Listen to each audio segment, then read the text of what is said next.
Hi, this is Ryan Phillips for DP Review. I almost hit a bakery truck.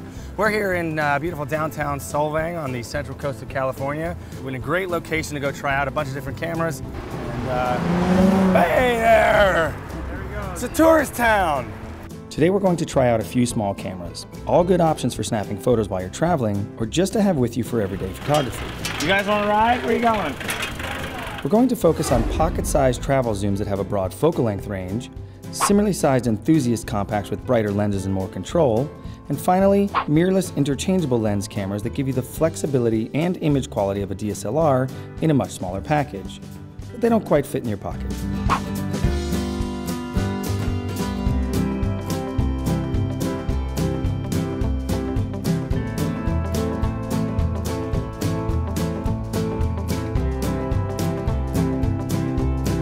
So we're here at Solvang Antiques. We're testing out the Sony RX100 version 2. It's got a really big sensor for such a small camera. It's great for tight spaces. The quality is unbelievable, as well as the low light performance. It's got a decent zoom range, but it's got a really killer macro. So we're gonna zoom in some really tight spaces, try out the macro, and you're gonna see something that performs really well in such low light.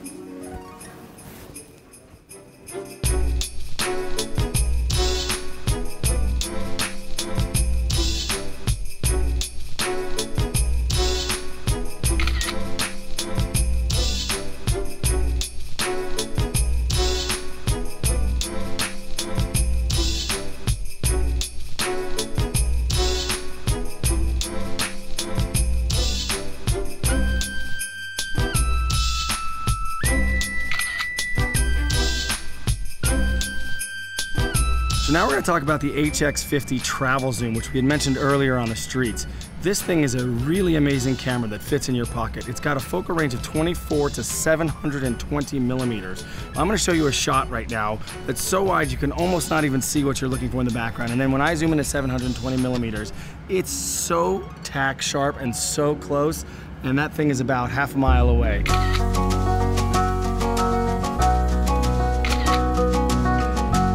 That is an unbelievable shot to get with a camera this size. The image stabilizer really helped me take that shot at 720 millimeters. And to get that same distance out of a DSLR would be a very heavy, expensive piece of glass, and you have all of that in this tiny little package. This thing is pretty badass.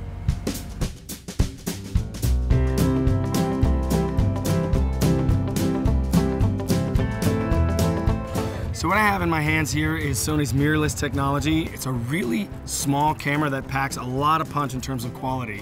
And it's got interchangeable lenses, so it's a system that you can really grow with. Right now, I have kind of the do-it-all lens, which is an 18 to 200. I can do a wide shot at 18, or I can zoom out to 200 and take a really great telephoto shot. I met Alan over here, who's got a really great old motorcycle from Denmark. I'm gonna shoot his picture in a variety of different ways and show you what this camera can do. Having the option of a telephoto focal length here lets me really get some nice portraits of Alan on his bike, but keeps me a reasonable distance so he can feel comfortable and relaxed in front of the camera.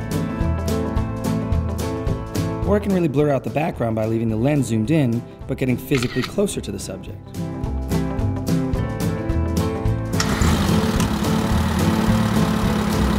There also is a growing line of prime and zoom lenses to choose from.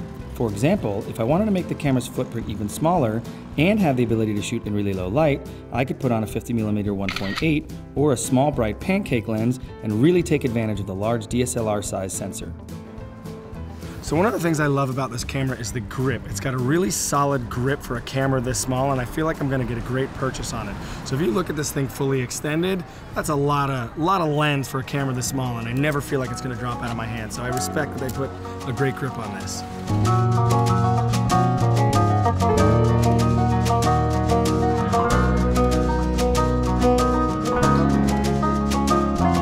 The bottom line is, pick the camera that you're most willing to carry around and that has the image quality and features that you're looking for. Think about the subject matter that you're going to be photographing, and then pick the camera that best suits those needs. This is Thomas, a local Dane. We're going to go head to head and eat some maple skivers. We'll see you next time. Ready? Ready.